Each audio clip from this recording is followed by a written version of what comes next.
న్యాచురల్‌గా పిల్లలు పుట్టకపోతే సో, ఈ ఫర్టిలిటీ ఈ సెంటర్స్ అన్నీ రావడం జరిగింది. సో, ఇక్కడ ఎన్ని స్టేజెస్ ఉంటాయి? ఎన్ని టైప్స్ ఉంటాయి అసలు? అంటే ఇది మనం ప్రతి ఒక్కరూ ఒక స్టేజ్ వైజ్ వెళ్ళాలని లేదు.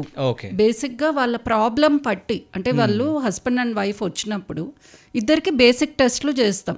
ఓకే. సో ఇప్పుడు ఏం ప్రాబ్లం లేదనుకోండి వాళ్ళకి సింపుల్ ట్రీట్మెంట్స్ చేస్తాం. ఓకే. దాంట్లో మోస్ట్ కామన్ వచ్చేసి ఓవులేషన్ ఇండక్షన్ అంటే ఎగ్గు సరిగ్గా పెరగడానికి, తర్వాత వాళ్ళకి ఏ టైంకి ఇంటర్కోర్స్ చేయాలి చెప్పడము, ఓకే. తర్వాత ఐయుఐ అనే treatment next level which is very simple and basic. చాలా మంది ఫస్ట్ అదే ప్రిఫర్ చేస్తారు, ఓకే. ఎందుకంటే ఎక్కువ మెడికేషన్స్ ఉండవు, అనస్థీషియా ఉండదు, అడ్మిషన్ ఉండదు, ఫైనాన్షియల్లీ కూడా తక్కువ పడుతుంది అది. ఓకే. సో ఇప్పుడు ఐయుఐలో కూడా ట్రీట్మెంట్లో మనకి రిజల్ట్ రాని వాళ్ళకి ఐవీఎఫ్కి వెళ్తాం.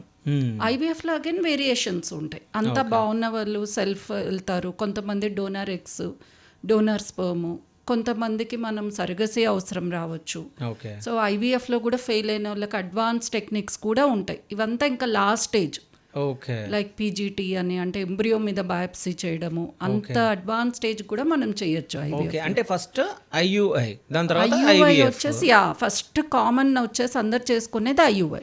Okay. So IUI, IVF, surrogacy, దాని తర్వాత ఇంకా నెక్స్ట్ ఇప్పుడు వస్తున్నవి. అవును అవును. సో